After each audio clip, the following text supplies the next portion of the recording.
This is the echo chamber of ambition. A private, gilded cage where your dreams are repeated back to you, for you alone, until they lose their meaning and become a lullaby for inaction. A beautiful, tragic, secret. But what if there were a key? A single, explosive act that could shatter the glass walls of that chamber and turn your private wish into a public destiny? Stay with us. Because today, we decipher the psychological alchemy behind one of the most powerful statements in modern mythology. We will give you the formula to transform a silent dream into an unstoppable, reality-bending force. Phase 2. The problem. Let's be honest with one another. You have a universe inside you. You have drafted blueprints for empires in the quiet of 3 a.m.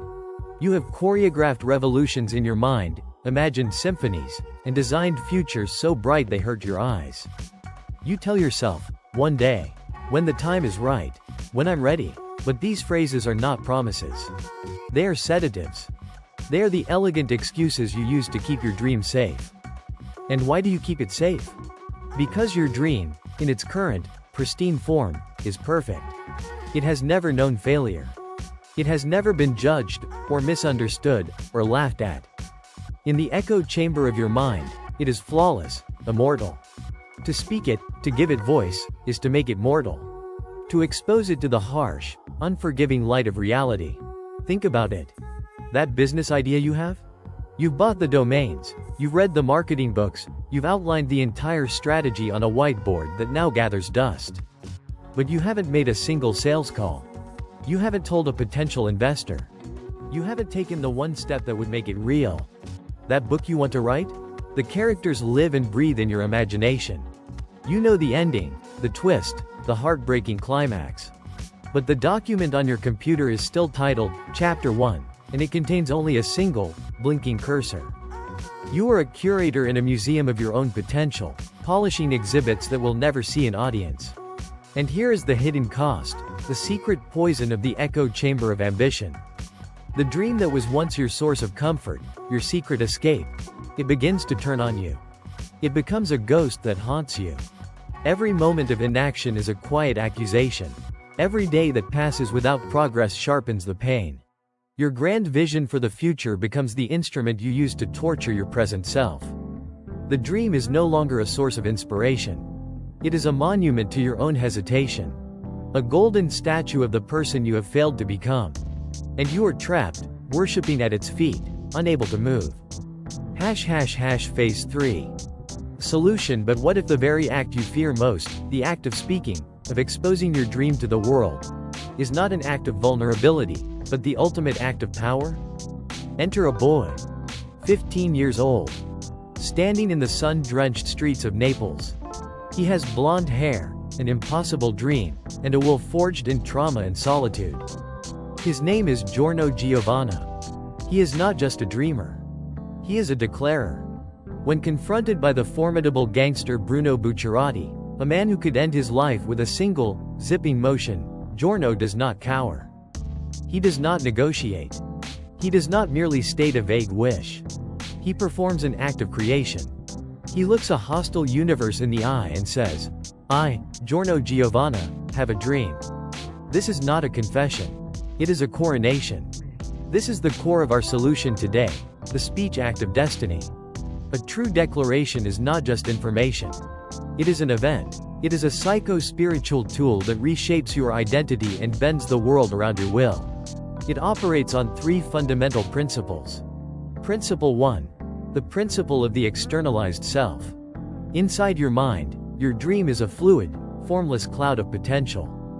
It can be anything, and therefore, it is nothing.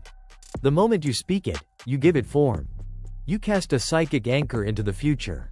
Think of it this way, before Giorno spoke, his dream was a private fantasy. The moment he declared it to Bucciarati, he created an avatar of himself, the Giorno who will become a gang star. This externalized self now exists in the world, independent of his internal feelings. It is a fixed point on the horizon.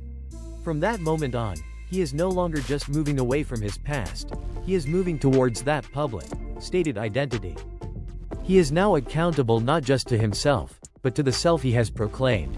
He has drawn a line in the sand of reality, and he must now walk it.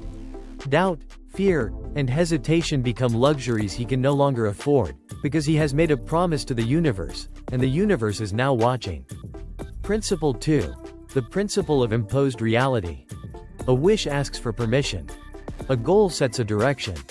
A declaration imposes a new reality. Notice the grammar. Giorno doesn't say, "I would like to have a dream." He says, "I have a dream." It is a statement of present possession. He treats his ambition not as a distant possibility, but as a current, tangible asset. This is a profound psychological shift. You cease to be a passive observer hoping the world will grant you favor. You become an active creator, an artist whose medium is reality itself. You are stating a fact about a future that has not yet occurred, and in doing so, you are commanding it into existence. It is an act of supreme, almost divine, arrogance. Giorno is a 15-year-old boy telling a powerful organization that its time is over. He is rejecting the current state of the world, the corruption, the drugs, the suffering, and superimposing his own design over it. He is not asking for a seat at the table. He is announcing his intention to flip the table over and build a new one in its place. And Principle 3. The principle of magnetic alignment. Once your declaration is released into the world, it ceases to be just words. It becomes a frequency. A signal broadcast into the cosmos. And like any signal, it creates two things, resonance and dissonance. For Bucciarati, Giorno's declaration resonates with his own hidden disgust for the gang's corruption. The words strike a chord in his soul, a chord he thought was silent. Giorno's dream awakens his own. This is the magnetic power of a true declaration. It doesn't just motivate you, it recruits the world to your cause. It attracts allies, resources, and opportunities that were previously invisible, all vibrating at the same frequency of purpose. Simultaneously, it creates dissonance. It forces your enemies into the light. It agitates the status quo. Your declaration becomes a filter. Those who are meant to be on your journey will be drawn to you like moths to a golden flame. Those who stand in your way will be forced to reveal their opposition. The path ahead, once foggy and uncertain, becomes brutally clear. There are allies, and there are obstacles. There is no in-between. Your declaration is a tuning fork. When you strike it, you don't just create a sound. You command everything in the room that is capable of sharing that frequency to sing along with you. You are composing a symphony of destiny, and your declaration is the first, resounding note. Phase 4. The application. This is not mere theory. This is technology. A technology of the soul that you can implement right now. The echo chamber of ambition is a prison of your own design, and these are the 4 steps to demolish it. Do not just listen to them. Feel them. Prepare to enact them. Step 1. The ritual of naming. Your dream cannot be a vague, formless mist. It must be a sharpened spear. Vague dreams produce vague results. Giorno didn't say, "I want to make the world a better place." He said, "I'm going to become a gangstar, and take over Passione to cleanse the city of drugs." It is specific. It is audacious. It has a title. Your task is this. Write down your dream in a single, declarative sentence. Do not use words like hope, wish, or try. Use the language of command. Start with, "I will," or "I am in the process of becoming." Name the empire you will build. Name the masterpiece you will create. Name the summit you will conquer. Give it a name so powerful it frightens you a little. That fear is a sign that you are on the right track. It is the feeling of standing at the edge of your own greatness. Step 2. The public stake. A declaration whispered to yourself in the mirror is a rehearsal. A declaration made to another person is the performance. It must have stakes. Giorno made his declaration to his future enemy, and future comrade, Bruno Bucciarati. He chose an audience that made his words irreversible. He burned the bridges back to his old, silent life. Your task. Choose one person and declare your intention. This should not be someone who will simply pat you on the back. Choose a mentor you respect, a peer you see as a rival, or a trusted confidant who will hold you accountable. Schedule a meeting. Look them in the eye. And state your named intention from step 1. Do not present it as a question or a plea for support. Present it as a weather forecast. This is what is going to happen. Feel the atmosphere in the room change. That new pressure you feel? That is not a burden. That is fuel. You have just engaged the social engine of human commitment. Use it. Step 3. Embody the declaration. Words are wind. A declaration must be sanctified by action. Immediately after Giorno makes his declaration, his every move is in service to it. He is tested by Black Sabbath, and he doesn't just survive. He demonstrates the cunning and ruthlessness of a future boss. He acts as if he has already won. This is the principle of resolve, or Kakugo in the original Japanese. Resolve is the decision to have already accepted the consequences of your actions. You are not trying to be the person who can achieve the dream. You must become that person, today. Your task: identify one small, concrete action that the future, successful version of you would perform daily. And then, do it tomorrow. Without fail.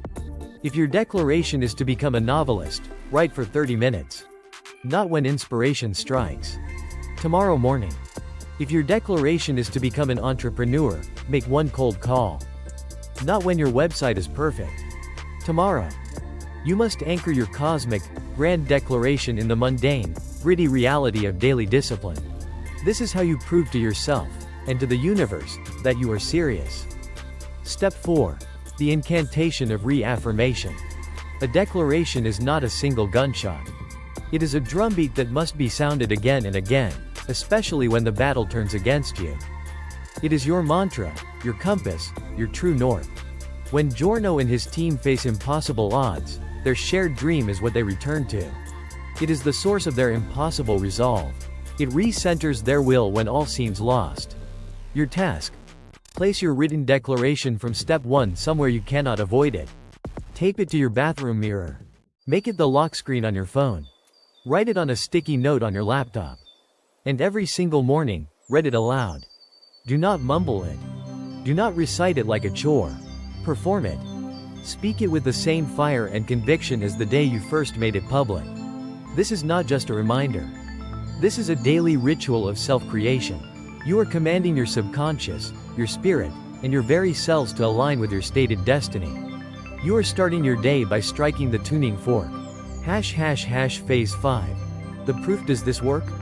Is this just theatrical posturing, or is it a genuine mechanic of success? Look at the evidence within our story. Giorno's declaration is the singular catalyst for the entire saga of Golden Wind. It is the Big Bang from which that universe expands. It is the specific sentence that convinces Bucciarati to betray his boss, a decision that costs him his life but saves his soul. It is the idea that rallies a team of disillusioned gangsters to attempt the impossible, a coup d'état against an invincible, god-like entity. Giorno's resolve, which fuels the evolution of his stand from gold experience to the reality-nullifying gold experience requiem, is born from that initial declaration. His power is the physical manifestation of his unwavering commitment to a stated purpose. Without the declaration, he is just a boy with a strange and useful power. With it, he is a force of destiny, an agent of fate. But this principle is not confined to fiction. It is a repeating pattern in human history. In 1961, the United States was losing the space race. The idea of reaching the moon seemed like science fiction. Then, President John F. Kennedy stood before Congress and made a declaration. He did not say, "We hope to explore the possibility of going to the moon." He said, "I believe that this nation should commit itself to achieving the goal, before this decade is out, of landing a man on the moon and returning him safely to the Earth." It was a declaration, a statement of future fact. It was specific, it had a deadline, and it was made with the highest possible stakes. That speech did not simply describe a goal, it created a new reality. It galvanized an entire nation. It unlocked unthinkable amounts of funding, forced the invention of new technologies, and aligned hundreds of thousands of people towards a single, audacious purpose. They succeeded in 1969. The logic is not magic, it is psychology. It is a chain reaction you can initiate at any time. Declaration creates public and private accountability. Accountability forces aligned action. Aligned action begins to attract resources and repel obstacles, reorganizing reality around your will. You are not waiting for your life to begin. You are giving the command for it to start. Phase 6.